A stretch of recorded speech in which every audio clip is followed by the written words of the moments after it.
here's our problem. This is not a copy of a test. This is a set of problems that I have made up from past tests of previous semesters that are representative of what you should expect, okay? These are not in the same order that you might find ones in the final this time. First place, there are 5 different copies of the final, and you could have any one of those 5. But these should be representative problems of what you'll be expected to work. This is something that I just put together over time. Okay, my first problem here. I have 32 examples here, and there will be 32 on the final. Consider this line, okay? Now, from this equation, we know that the slope is positive 3. Now, A, find the equation that's parallel to this line, okay, and passes through these 2 points. To do that, we will use the same slope of 3, and we have to use these 2 points and use the point slope formula, which I have written down here. So y minus -6 equals 3 times x minus 5. And then we simplify each side, and we take the 6 over. And so here's the equation that solves item A. And this equation would be parallel to that original.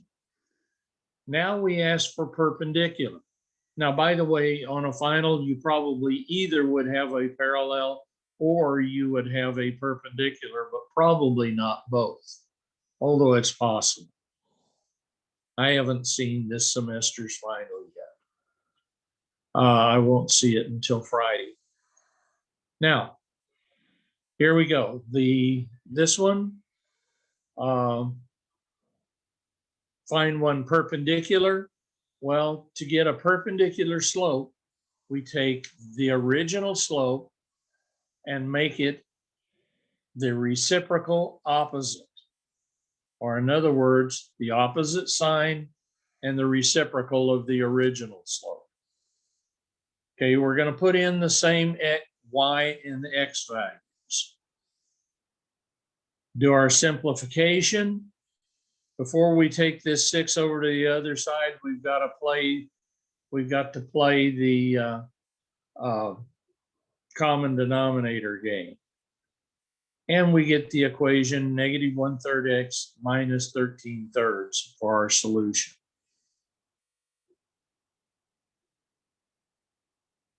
Like I said, this review is a little different from our last reviews simply because rather than me giving you citations, we're going over actual problems.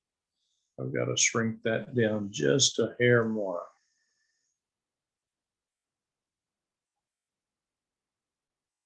Okay, here we go. Graph the solution to the inequality. Okay, this is an absolute value. So we've got 2 problems to work. We've got the positive side. I don't know what in the world that word that I wrote is. It's supposed to have been positive. And then we've got the minus side. Oh, plus PLUS side. Can't even read my own writing. Okay, so using the plus sign, it's exactly as it is. We take the 5 to the other side by adding its opposite. We divide both sides by positive 5, and we get u is greater than 0. Okay. Then for the minus side, when we change this to a -10, we also have to flip symbol.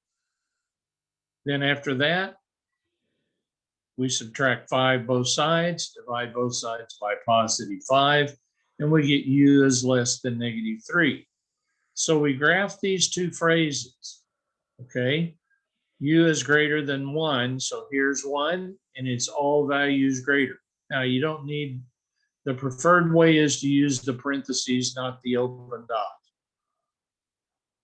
If it were a closed dot, then you'd use the brackets, but the preferred way is parentheses or brackets.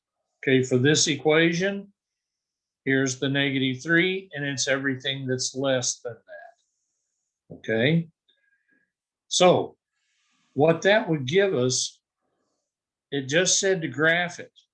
Now, it did not tell us to find the solution, but the solution, if we were to do this, would be -infinity to -3,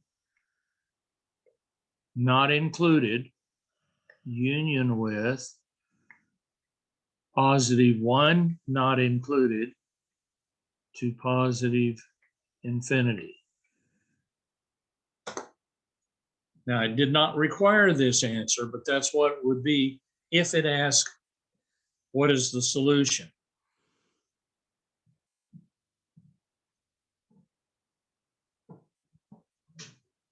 Okay, on this one, the equation of a circle. By the way, you're going to have this general equation memorized. They will not give that to you, although you can kind of figure it out on a problem like this. Now, they give you this equation. Identify the center and radius, and then graph the circle. Well, here's the x value of the center. Here's the y value, opposite of signs. Okay, so -2, +4. And then we take the square root of r squared to get the radius. Now, in this case, after we've got the radius, first thing we do is we plot the center point. Then we count 1, 2, 3, 4, 5, up 1, 2, 3, 4, 5, down 1, 2, 3, 4, 5, left 1, 2, 3, 4, 5, and then draw our circle. Okay.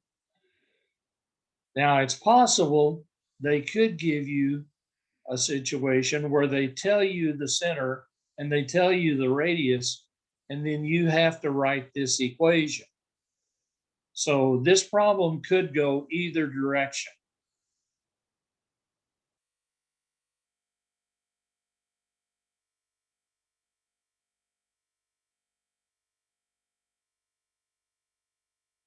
Okay, problem number 4, an arithmetic sequence.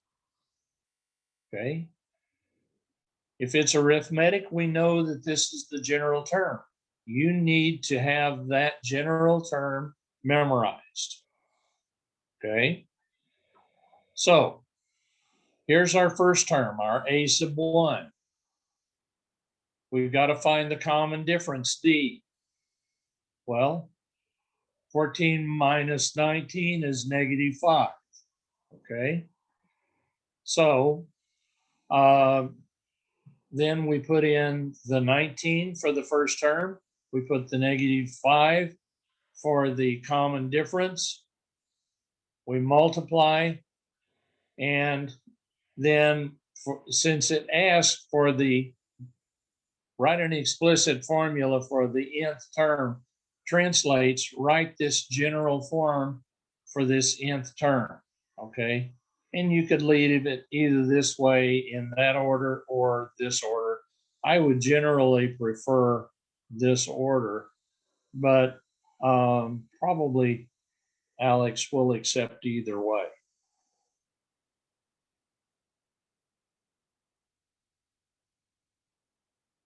Okay, problem number 5. In this case, they've given us an equation or a quadratic formula, quadratic equation. I'll get my words right in a minute. But the directions say find all complex. That's a hint. That means that there are some i's in the answer. So the way to do this Don't even bother trying to factor it, use long division, synthetic division, any of that stuff that we learned. Just go to the quadratic formula. Negative b plus or minus square root of b squared minus 4ac over 2a. And again, another formula you got to memorize. Now, let's start substituting in the values of here. We got b, b, a, c, and a. Simplify it as much as we can. Negative 3 squared is 9. Negative 4 times 2 times 6 is negative 48. 2 times 2 is 4. Okay, simplify that. You get negative 39 over 4. There's our I. We extract that I. 39 won't break down. Not into anything that you can take the square root of. But because it's an imaginary, we have to put it in a plus bi format. So to go from this to a plus bi format, we uncommon denominatorialize this and make it 3 over 4, the plus 39i over 4. And then for the negative sign, 3 over 4 minus 39 over 4i would be your two solutions.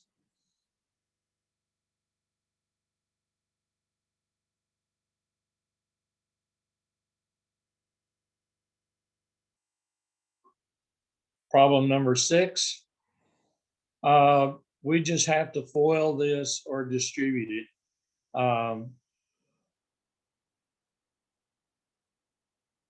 So that's basically what I did. Okay.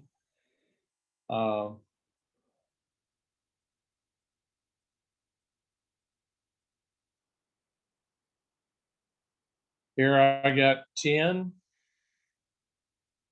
And here I got positive 18i squared.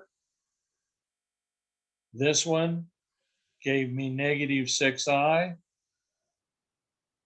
That one gave me negative 30i. I combined these two to get negative 36i. I changed the I squared to negative 1. And I start simplifying. 10 minus 18 minus 36i. These two we can combine and get negative 8. And that, nothing we can do with it. So our answer then is negative 8 minus 36i.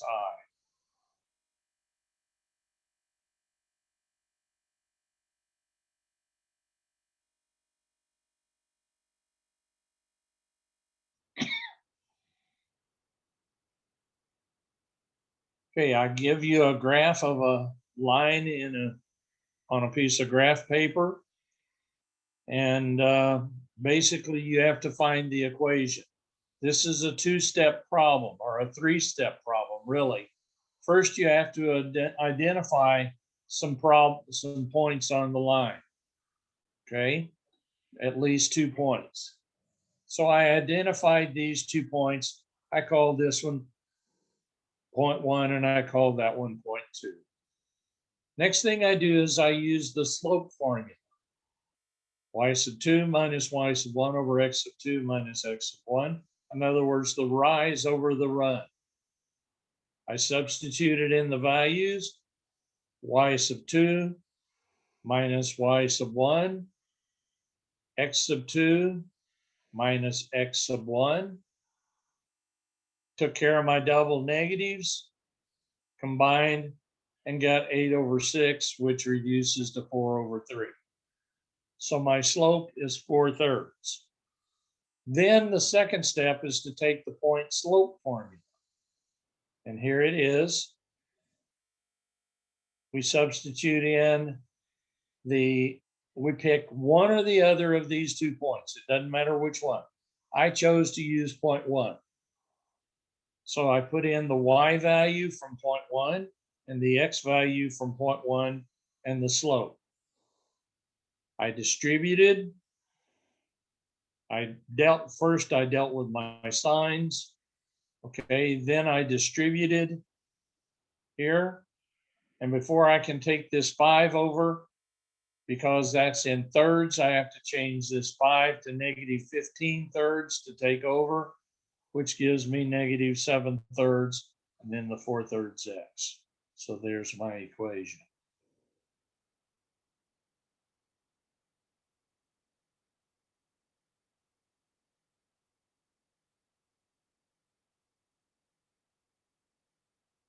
Okay, simplify. Okay, assume all variables represent positive real numbers. It's possible it could give you a problem like this with the denominator either inside or outside the radical. And of course, you would have to deal with that if you did, because you can't leave a fraction under a radical. Well, what you want to do is find all the perfect squares in this. 18 breaks into 2 times 9. 9's a perfect square. It extracts to 3. S to the 8th is a perfect square because that's an even power. So that extracts to s to the 4th. We bring it out. T to the 5th is t to the 1st times t to the 4th. And we can extract the t to the 4th to t squared. Now, what have I got left under here after I do these 3 extractions? Well, I've got 2t. So that would be my final solution.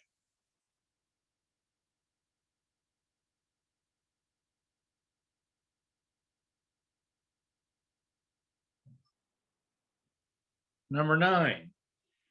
Okay, we've got a logarithm. Okay. Now, yes, go ahead. Somebody spoke. Did someone have a question? No? Okay. Well, what, Kennedy?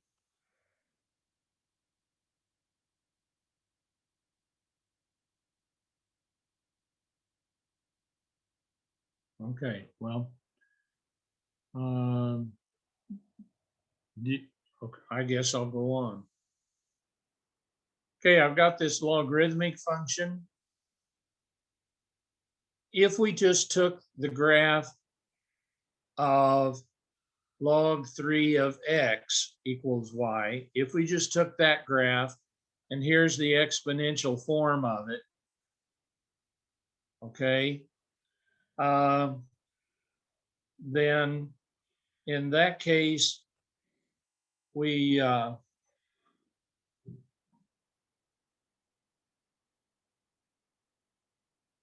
could get this base graph. And if we use transformations, x plus 3, that means it would shift 3 places to the left. So if this is log 3 of x, this red, then everything would shift 3 places to the left, okay? And that's one way of doing it. The other way to do it is to make an XY table, okay? So it's up to you which way you decide to do it. You can either do it in,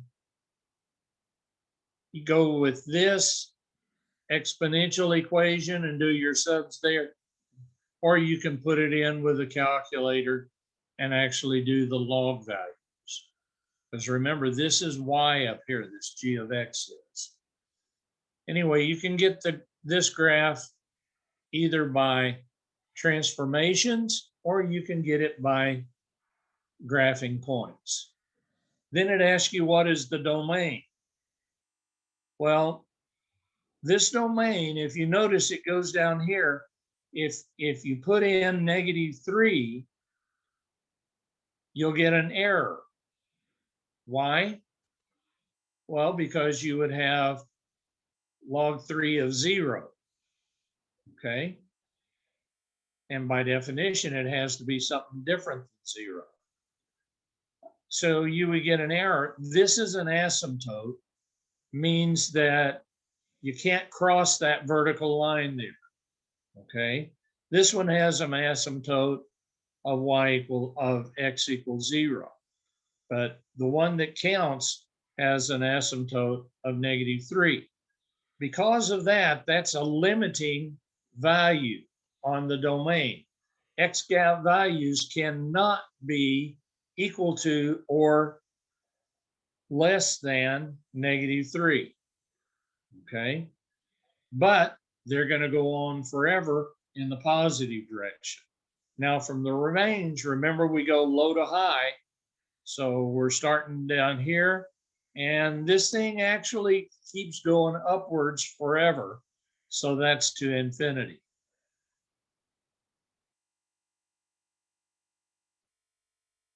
Now, we've run out of time for today. We will finish the other problems up through 32 tomorrow. As soon as we get here, we're going to start on problem number 10 and go from there. Here's number 10 if you want to look what it looks like and try it on your own. But that said, we're done for the day, and we'll take up with problem number 10, just like we left off with number 9 yesterday. Okay, in this case, you're given this logarithm and you're supposed to solve for x. Okay, well, here, what you want to do is, since you have a log on one side, numbers on the other side, and here's your argument, you want to convert that to exponential. When you have one log and a number, your process convert to exponential usually. So the base remains the base. This becomes the power, and here is the argument. Okay. Now, 3 to the third is 27. Gives us a simple equation to solve. We take the 10 to the other side. We divide both sides by -4, and we get x equals -17/4. So that's how you solve this one.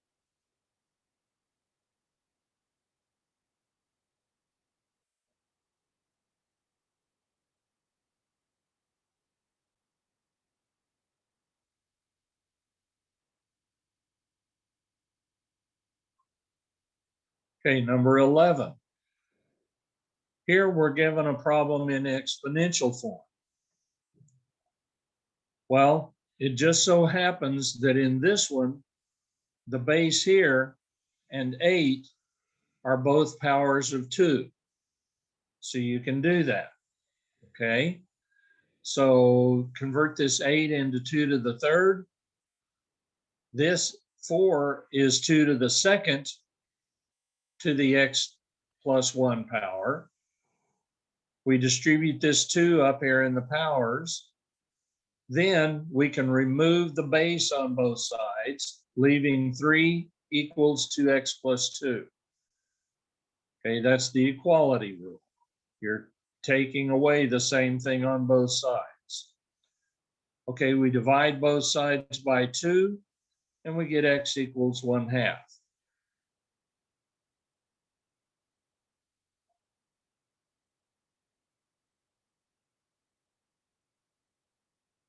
Number 12, you're given 2 parts on this one. Okay, now you can work these in your calculator quite easily. You hit the log anything of anything key in the upper right-hand corner, put in the base of 5, hit the fraction, step over, hit the fraction key, put 1 over 25 and press the equal button, and it'll give you your answer.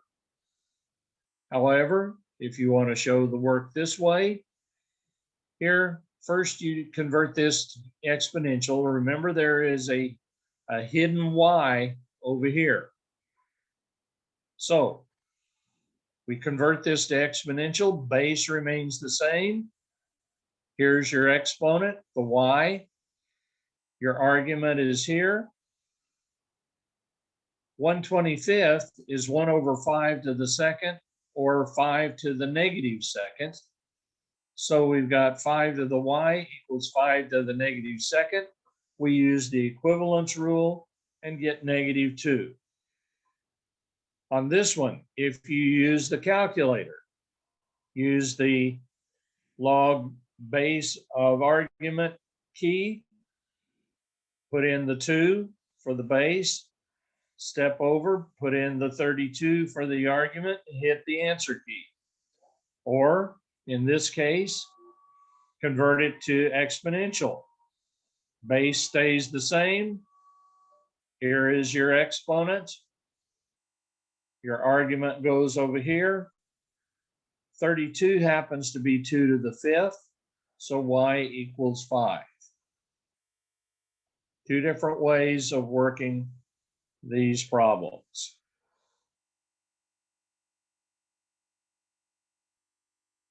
Okay, problem number 13.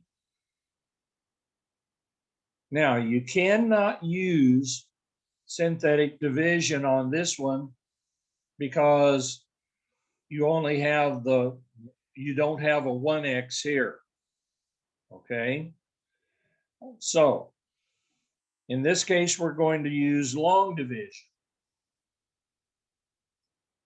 Well, to do that, we take this value, this 3x is what we do all of our estimating with. What do we have to do to 3x to get 9x cubed? Well, we multiply it by 3x squared. So we line up, this is x squared, it'll be over the x squared column. 3x squared times 3x is 9x cubed. 3x squared times 1 is 3x squared. Change both signs and add. Those two wipe out. These two give me 12x squared. I bring down the 13x. 3x goes into 12x squared, 4x times. Now I multiply. 4x times 3x gives me 12x squared. 4x times 1 gives me 4x. Change both signs and add. Those two wipe out. These two give me 9x. 3x goes into 9x 3 times. 3 times 3x is 9x. 3 times 1 is 3. Change both signs, add. These two wipe out like they're supposed to. These two give me a remainder of 2.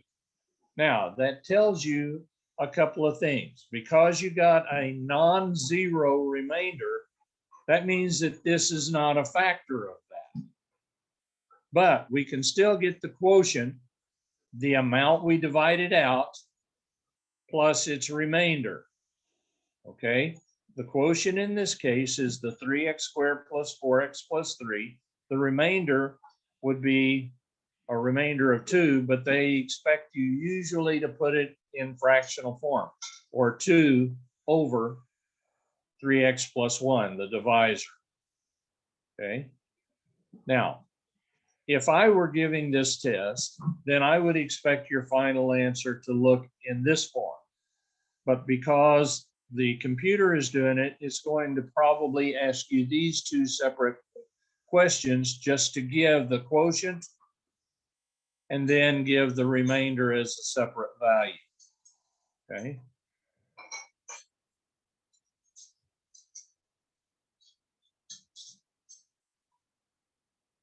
Okay, number 14.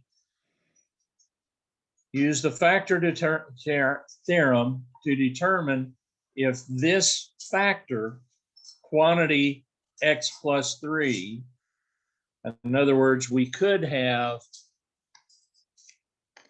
parentheses around this thing, okay? if quantity x plus 3 is a factor of that. Now, for it to be a factor, when we divide it out, we've got to have a 0 remainder for it to be a factor. Now, there are two things, basically a yes or no question. And then what it's wanting you to do here, what this is wanting to tell you that if this is P of X, like F of X, they could have an F here. Remember, if you have an F of X, except you've got a number in the parentheses, that means the substitution value for X. So what they're wanting to say is if we replace -3, the opposite, this is factor, that's solution, okay? They want to know if that equals 0. Well, we can figure this out here right away, just from that. Using the 0 products rule, take the 3 on the other side, x equals -3. Now we can do either synthetic or long division on this, or actually we can just do sub and solve and see if we get a 0. Because it doesn't ask us the quotient, it just asks us, is it a factor? So here is the synthetic division, easy for me to say. Bring down the 2. 2 times -3 is -6. Add and you get -1. -3 times -1 is +3. Add. -3 times -3 is 9. And in this case, we get 9. And then -3 times 9 is -27. We get a 0 remainder. Okay. That 0 remainder, which we put in this blank, means that yes, it is a factor. If we'd gotten anything else besides 0, then we would have chosen not a factor. Now, here's an alternative way of working this problem. Instead of doing synthetic division, you could have just taken the original equation and replaced everything by -3, like we did in chapter 1. So here's the -3, the -3, the -3, and there is no x there. -3 to the 4th is at +81. -3 to the 3rd is -27. -3 to the 2nd is 9. Now 2 times 81, 5 times 127, and -6 times 9 plus 27 equals 0 that way also. So now, why couldn't we have done the previous problem that way? Well, for one thing, we didn't have a single x up here in the divisor. The other reason is because the problem before asked us to give the quotient and the remainder. Doing it this way, particularly this way down at the bottom, will only tell you if it's a factor, yes or no. Number 15. They want us to expand this. Remember, if it's multiplication, you add. So I got log hidden 10 of y squared plus log hidden 10 of x. Then we have to bring, using the power rule, we have to bring the 2 out front. So this would be your final answer on this problem.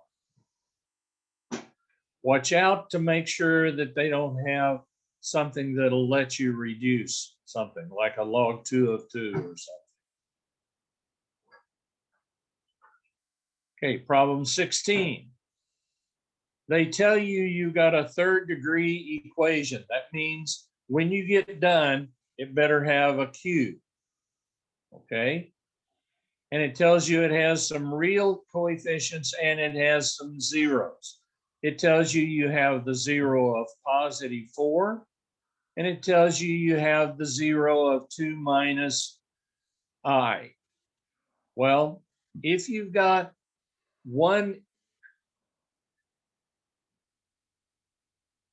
unreal number, then you've got its conjugate as well. Okay, so we have to convert these three factors, or solutions rather, back into factors. So the 4 gives us x minus 4. Notice it's always the opposite sign.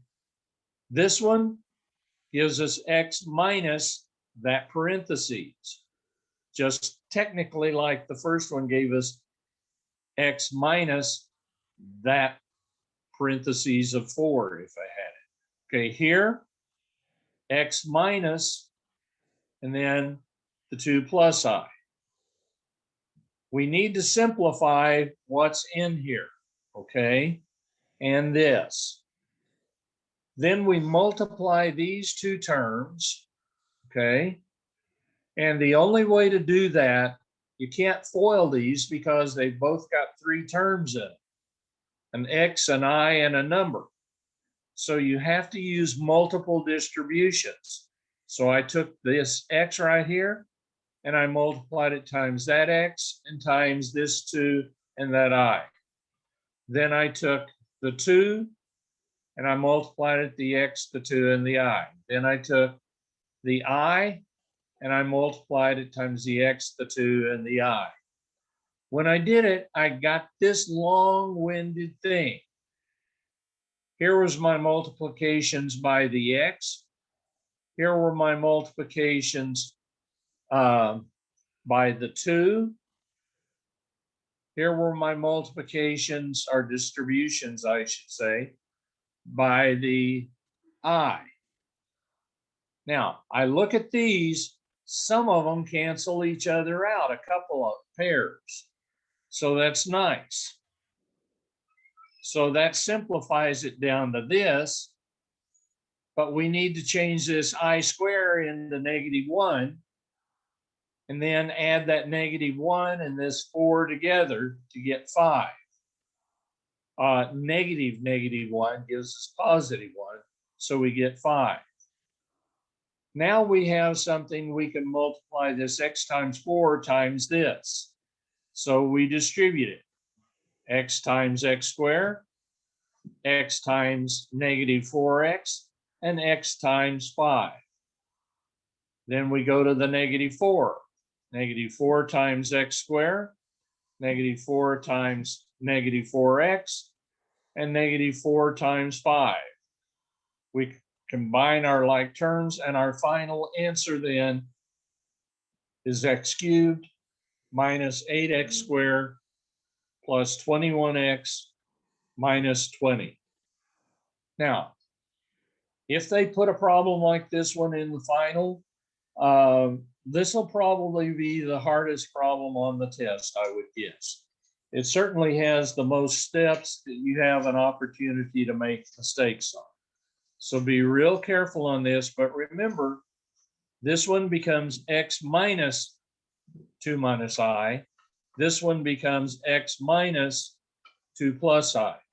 And if there's one complex number, then there's got to be its conjugate. Okay, number 17. They're asking you to do a couple of things on this. They're asking you to determine about the ending behavior, whether this is an odd-powered, odd degree function or an even degree function. And then they're asking you, what are the increasing areas, or they could ask you, what are the decreasing? If they ask you decreasing, this would decrease, that would decrease, and that would decrease. Then they're going to ask you finally, how many possible different x-intercepts are there? Well, you obviously see 1, 2, 3, 4, 5 here, except because this one is a touch and go, it has to be a double at the minimum. Okay, so that means there would be 1, 2, 3, 4, 5, 6 minimum, Or if this were x to the fourth, there could be 1, 2, 3, 4, 5, 6, 7, 8. Now, let's go through these steps. I've kind of talked through part of it already. The A problem. Where is it increasing? Where is it decreasing? Or where is it increasing? Okay. Well, it's increasing from the point -8, -4. Okay. It begins increasing. Then it begins increasing again at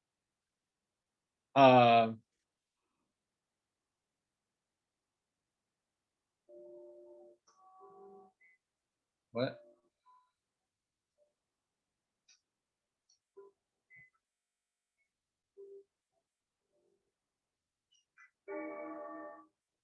Okay, it increases to here. Here is the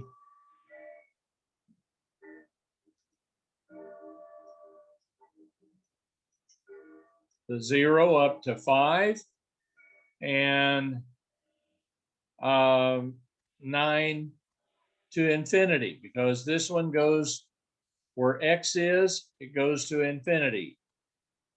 From 0, it goes to 5. See, these are not points, these are intervals. Okay. So x goes from -8 to -4, increasing. It goes from 0 to 5, increasing. And it goes from 9 to infinity, increasing. Watch out that this says intervals, not points. Okay, for B, it has minima, meaning low points, at what x values? Well, it has a minima right here at -8. It has a low point here at 0. It has a low point at 9. What if this asks for maxima? If it asks for maxima, then it would be here at -4. It would be at 5, and that would be all. Now, what is the sign of the leading coefficient? Our end behavior starts high, ends high, so that means it's an even power. Okay? Or the first term is a positive number. Okay? If the first term were a negative number, then it would start low to high or high to low. Now, which of the following is possible for the degree of this thing? Well, I kind of discussed this early. Because this is a touch and go that has either an x squared or an x to the fourth, then you would have 1, 2, 3, 4, 5, 6, or 1, 2, 3, 4, 5, 6, 7, 8 as your possibilities.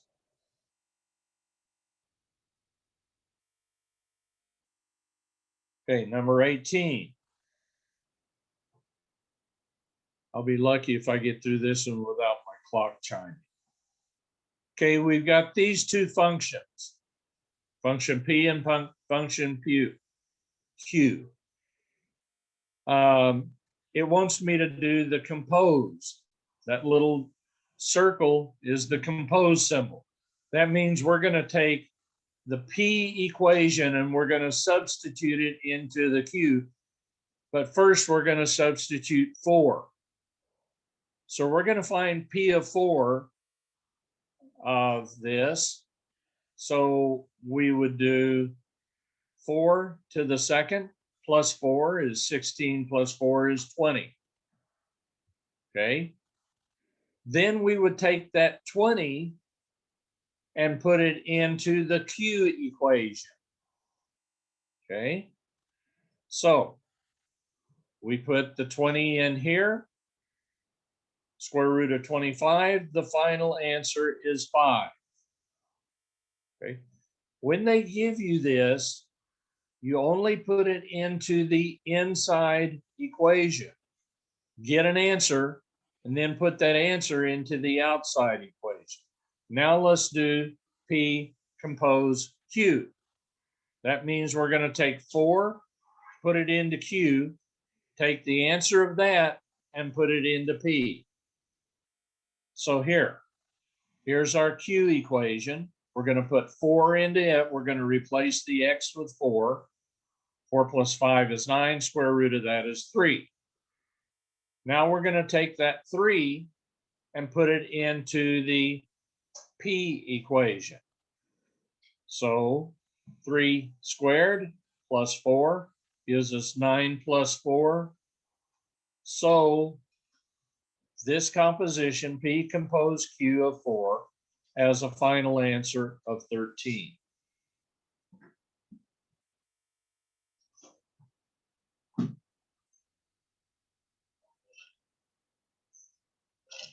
And why the grandfather clock didn't chime?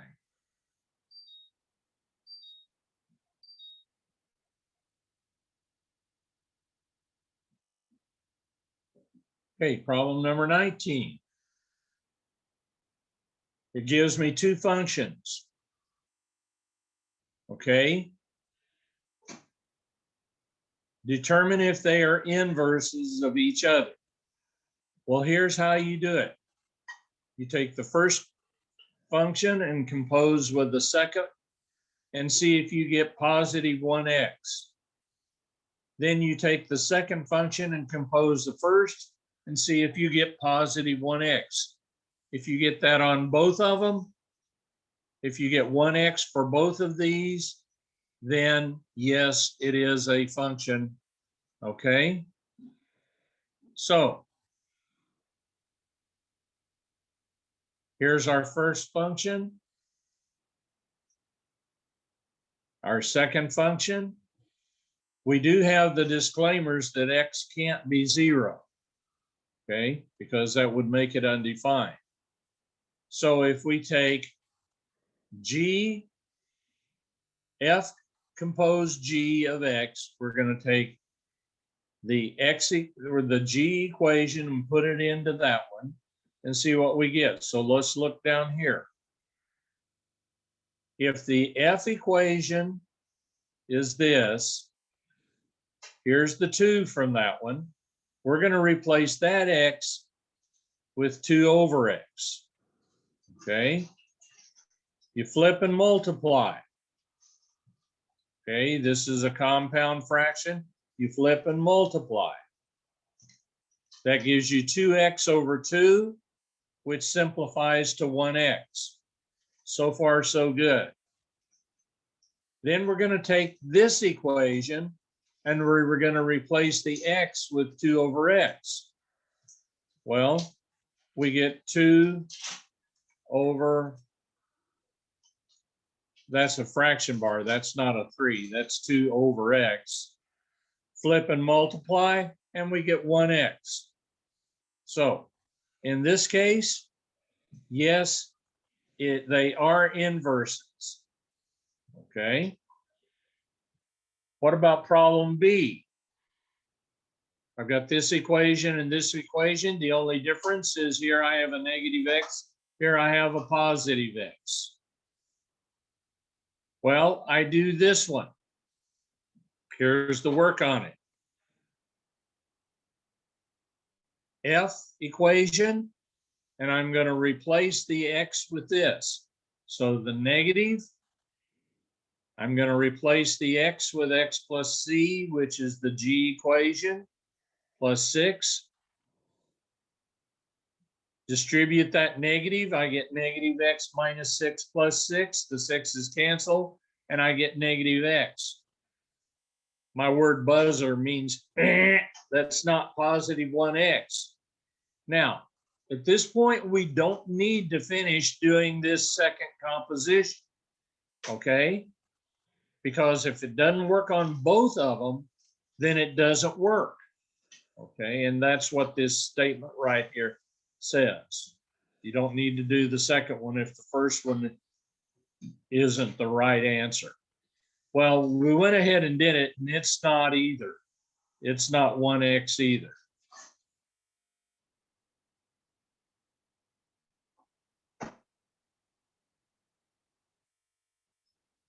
Okay, number 20. Solve for x.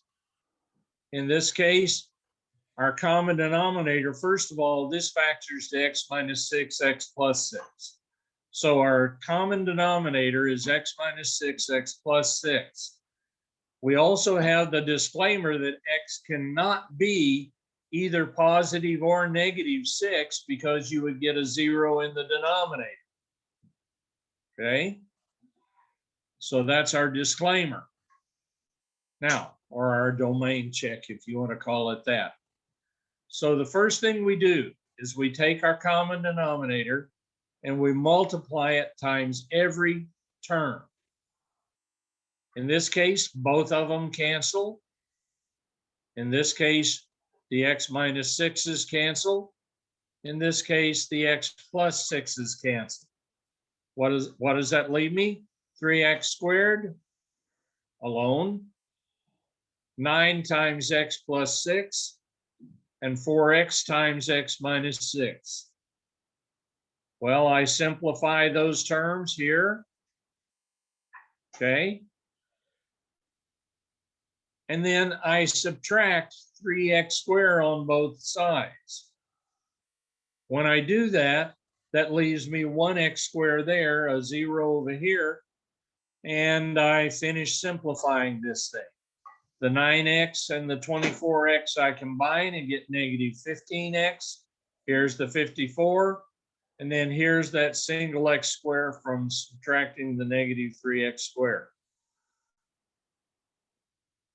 I rearranged it in descending order, and then I factored it. Okay. 54 is 9 times 6. They both got to have the same sign, so I add them. 9 and 6 make 15, so it checks. So here are my factors. Those two factors then give me x equals 9, and they give me x equals 6, positive 6. Again, we can't use positive or negative 6, so we have to throw out this answer. So the solution is x equals 9.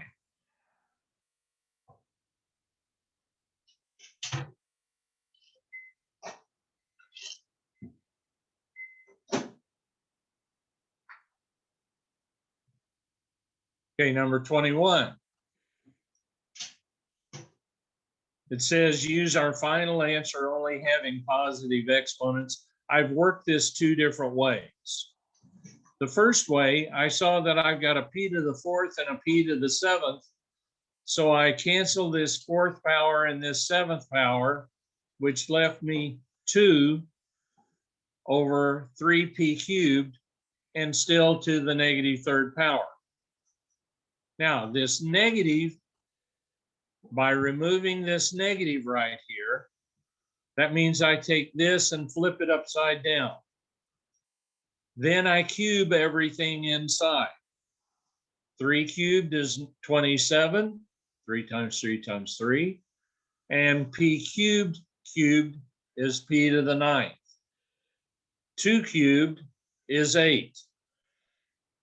Okay, the other way of working it, first thing I did was I flipped it upside down to get rid of this negative out here. Then I canceled my power. Then I cubed everything. 3 cubed is 27. P to the 7th cubed is p to the 21st. 2 cubed is 8. P to the 4th cubed is 12 power. Then I cancel these powers. 12 goes into 21 9 times. Either way is okay.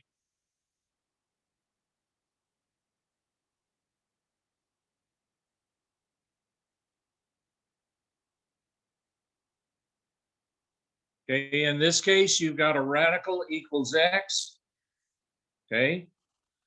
How do you get rid of the radical? Square both sides. When you square the square root, you get what's inside it over here, and there you get x squared. Now you're thinking, where is my plus or minus? You only do the plus or minus when you take the square root, not when you square it, but when you square root it. Okay, so anyway, we get this. We get everything on the same side, so we've got a quadratic. We factor that quadratic. 21 is 7 times 3. Based on the signs, they're same signs. 7 and 3 make 10. Okay, this produces a value of 7. This produces a value of 3. Okay. Now, I did a check on this to make sure that both of these are okay and that I don't get an imaginary number under this radical. So I just took my value here, put it in there to see what I get. Okay, and it checks. Over here, I take the 3, put it here, put it there, and it checks. So I don't have either one of my answers that I have to throw out. Number 23, graph this parabola. This is in vertex form. The 4 is the x value of the vertex. The 1, opposite of sine, of course, and the 1, same of sine, is the y value. So I graph the point -4, 1. Now, that is also my line of symmetry.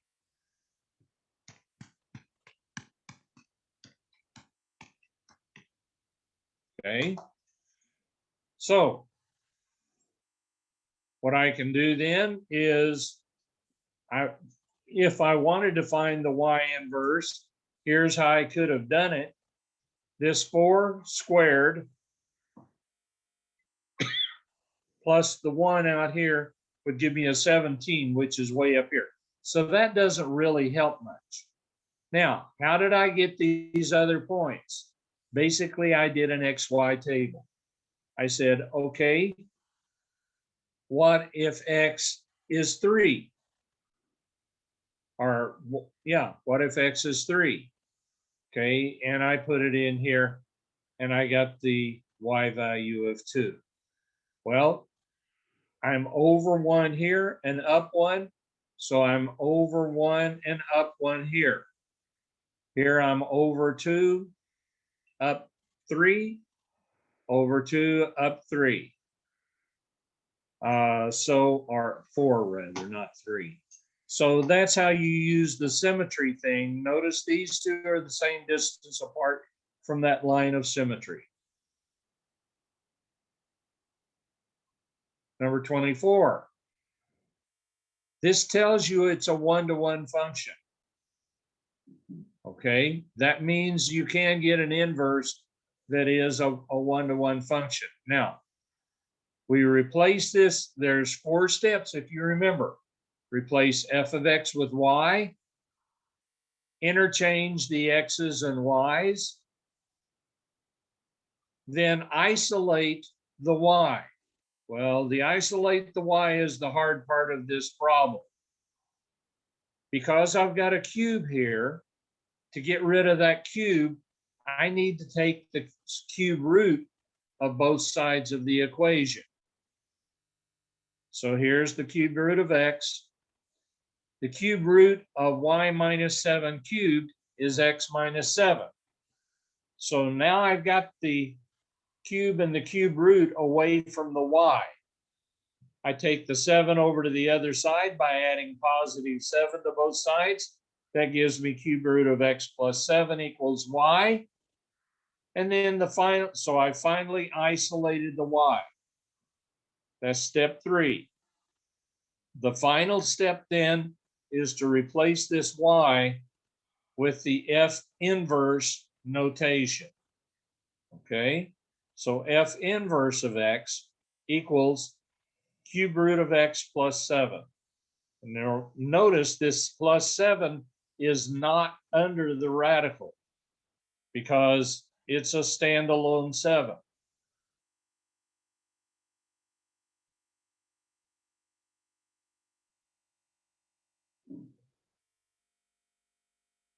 Okay, number 25. I've got to kind of hurry. Okay, find the 18th term of an arithmetic. Okay, the general term, a sub n equal a sub 1 minus n minus 1 to the d, where d is the common difference. Okay, all right, so it tells us the common difference is 5 and the first term is 1. So I replace these in here. Here's the 5, there's the 1. And so that gives me, in this case, the 18 here, because it wants to know the 18th term. 5 times 18 is 90, minus 5 plus 1 gives me 86. Okay. Problem 26. Solve this. First thing I did was put everything on the same side. I used the substitution method. I let u equal y squared. Okay. So y, if I substitute u for y squared, that cuts this power in half. That cuts that power in half. That's a single y there, not a 4. And then it doesn't affect the number. Well, u squared minus 20u plus 64 factors into u minus 4, u minus 16. Then I have to replace the u back with the y's. Well, I've got y minus 4, and I've got y squared minus 4 and y squared minus 16.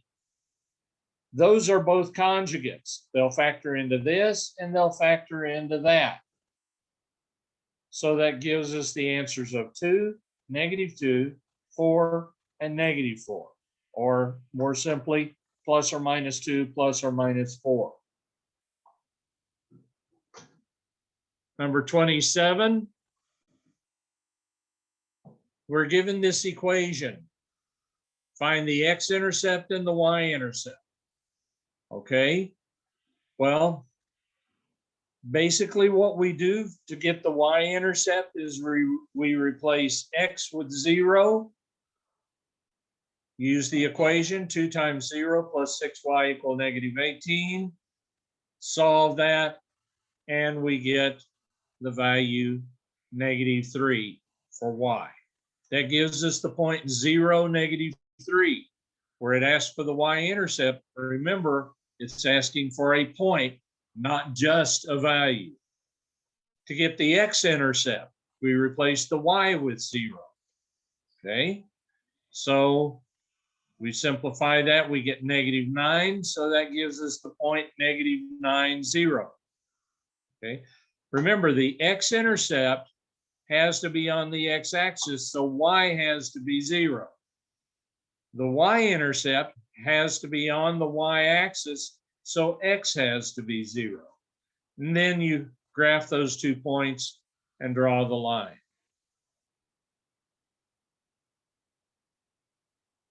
Now, according to my computer, it's 12:20. I'm going to go ahead and continue to finish up through number 32.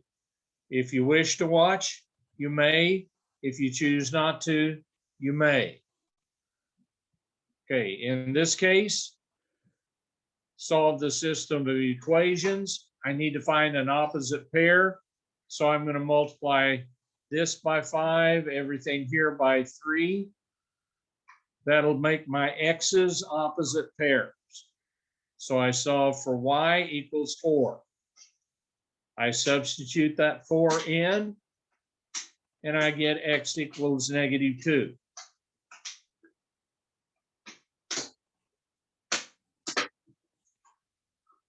Number 29, factor completely. all of these have a 5 common term, and all of them have a cube common power.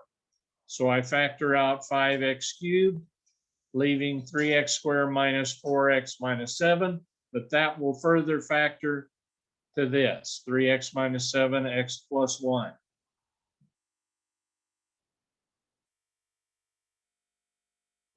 Number 30,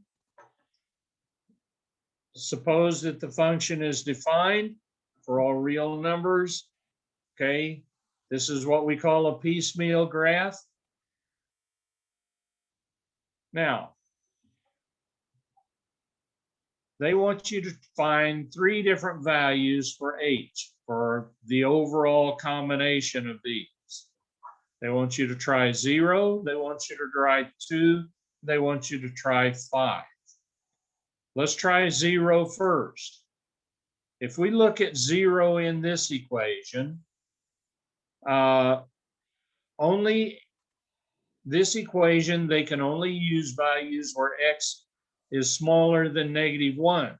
Well, 0 is bigger than -1, so it won't work. In this equation, they want you to use numbers between -1 and +2. So 0 will work on this one. On this one, it's -1 always, meaning a horizontal line, but they want values for x is bigger than 2 and 0 is smaller than 2. So the 0 won't work on this one. Then we do the same kind of a process with the 2. Okay, well, 2 is bigger than -1, so it will work. 2 will work in this requirement. 2 won't work because it doesn't say or equal. So the 2 won't work on this one. We try the 5. It only works in this one. So here, the 2 only, or the 0 only works in this one. So we try it. 0 plus 1 squared is 1. The 2 only works in this middle one. So we put it in, and it equals 9. The 5 only works in this one, and is still going to be -1.